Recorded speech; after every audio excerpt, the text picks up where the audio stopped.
नमस्कार। प्रांजल ज्ञान गंगा में आप सभी का स्वागत है।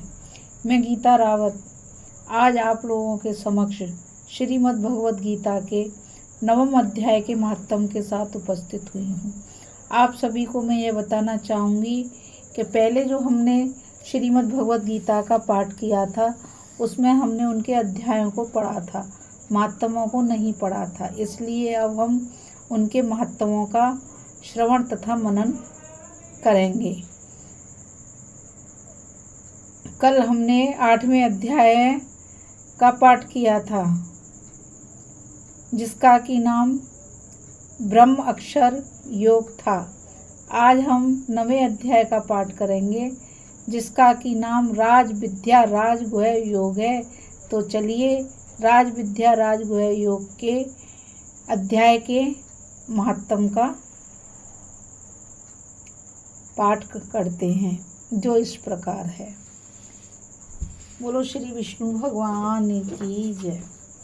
श्री महादेव जी कहते हैं, पार्वती अब मैं आदर पूर्वक 9वें अध्याय के महात्म का वर्णन करूंगा, तुम स्थिर होकर सुनो।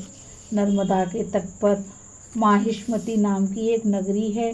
वहाँ माधव नाम के एक ब्राह्मण रहते थे जो वेद वेदांगों के तत्वज्ञ और समय समय पर आने वाले अतिथियों के प्रेमी थे। उन्होंने विद्या के द्वारा बहुत धन कमाकर एक महान यज्ञ का अनुष्ठान आरंभ किया। उस यज्ञ में बलि देने के लिए एक बकरा मंगाया गया। जब उसके शरीर की पूजा हो गई तब सबको आश्रय में डालते हुए उस बकरे ने हंसकर उच्च स्वर से कहा, ब्राह्मण, इन बहुत से यज्ञों द्वारा क्या लाभ है? इनका फल तो नष्ट हो जाने वाला है तथा ये जन्म जरा और मृत्यु के भी कारण है। यह सब करने पर भी मेरी जो वर्तमान दशा है इसे देख लो। बकरे के इस अत्यंत कौतूहलजनक वचन को सुनकर यज्ञ मंडप में रहने वाले सभी लोग बहुत ही विस्मित हुए। तब वे यजमान ब्राह्मण हाथ जोड़ अपलक नेत्रों से देखते हुए बकरे को प्रणाम करके श्रद्धा और आदर के साथ पूछने लगे। ब्राह्मण बोले, आप किस जाति के हैं? आपका स्वभाव और आचरण कैसा था तथा किस कर्म से आपको बकरे की योनि प्राप्त हुई, यह आप सब मुझे बताइए। बकरा बोला, ब्राह्मण, मैं पूर्व जन्म में ब्राह्मणों के अत्यंत निर्मल कुल में उत्पन्न हुआ था। समस्त यज्ञों का अनुष्ठान करने वाला और वेद विद्या में प्रवीण था। एक दिन मेरी स्त्री ने भगवती दुर्गा की भक्ति से विनम्र होकर अपने बालक के रोग के शांति के लिए बलि देने के निमित्त मुझसे एक बकरा मांगा। तत्पश्चात जब चंडिका के मंदिर में वह बकरा मारा जाने लगा उस समय उसकी माता ने मुझे शाप दिया, ओ ब्राह्मणों में नीच पापी, तू मेरे बच्चे का वध करना चाहता है, इसलिए तू भी बकरे की योनि में जन्म लेगा। द्विजश्रेष्ठ, तब कालवश मृत्यु को प्राप्त होकर मैं बकरा हुआ। यद्यपि मैं पशु योनि में पड़ा हूँ तो भी मुझे अपने पूर्व जन्मों का स्मरण बना हुआ है। ब्राह्मण, यदि आपको सुनने की उत्कंठा हो तो मैं एक और भी आश्चर्य की बात बताता हूँ। कुरुक्षेत्र नाम का एक नगर है जो मोक्ष प्रदान करने वाला है। वहाँ चंद्र शर्मा नामक एक सूर्यवंशी राजा रहा करते थे और राज्य करते थे। एक समय जबकि सूर्य ग्रहण लगा था, राजा ने बड़ी श्रद्धा के साथ काल पुरुष का दान करने की तैयारी की। उन्होंने वेद वेदांगों के पारगामी एक विद्वान ब्राह्मण को बुलाया और पुरोहित के साथ वे तीर्थ के पावन जल से स्नान करने को चले गए। तीर्थ के पास पहुंचकर राजा ने स्नान किया और 2 वस्त्र धारण किए। फिर पवित्र एवं प्रसन्न चित्त होकर उन्होंने श्वेत चंदन लगाया और बगल में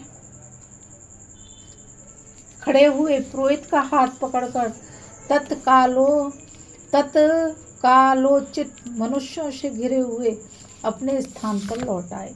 आने पर राजा ने यथोचित विधि से भक्ति पूर्वक ब्राह्मण को काल पुरुष का दान किया। उस काल पुरुष का हृदय चीरकर उसमें से एक पापात्मा चांडाल प्रकट हुआ। फिर थोड़ी देर के बाद निंदावी चांडाली का रूप धारण करके काल पुरुष के शरीर से निकली और ब्राह्मण के पास आ गई।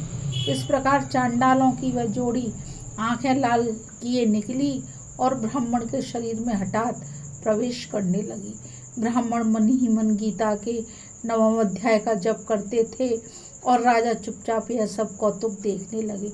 ब्राह्मण के अंतकरण में भगवान गोविंद शयन करते थे, वे उन्हीं का ध्यान करने लगे।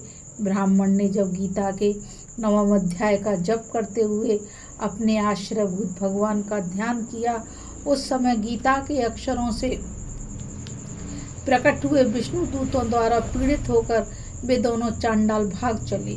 उनका उद्योग निष्फल हो गया।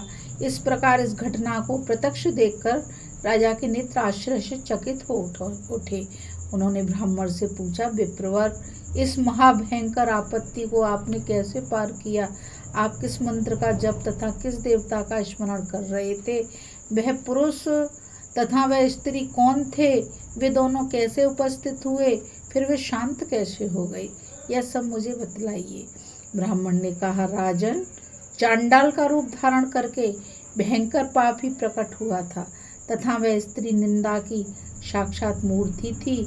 मैं इन दोनों को ऐसा ही समझता हूँ। उस समय मैं गीता के 9वें अध्याय के मंत्रों की माला जपता था। उसी का महात्म है कि सारा संकट दूर हो गया।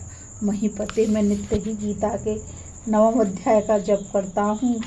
उसी के प्रभाव से प्रतिग्रह जनित आपत्तियों के पार हो सका हूँ। यह सुनकर राजा ने उसी ब्राह्मण से गीता के 9वें अध्याय का अभ्यास किया। फिर वे दोनों ही परम शांति मोक्ष को प्राप्त हो गए। यह कथा सुनकर ब्राह्मण ने बकरे को बंधन से मुक्त कर दिया और गीता के 9वें अध्याय के अभ्यास से परम गति को प्राप्त किया। बोलो श्री विष्णु भगवान की जय। अभी हमने 9वें अध्याय का पाठ किया था। अब हम श्रीमद् भगवत गीता के 10वें अध्याय के महत्तम का पाठ करेंगे, जिसका कि नाम विभूति योग है।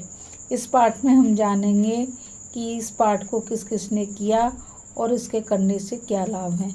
तो चलिए अब हम 10वें अध्याय का श्रवण तथा मनन करते हैं।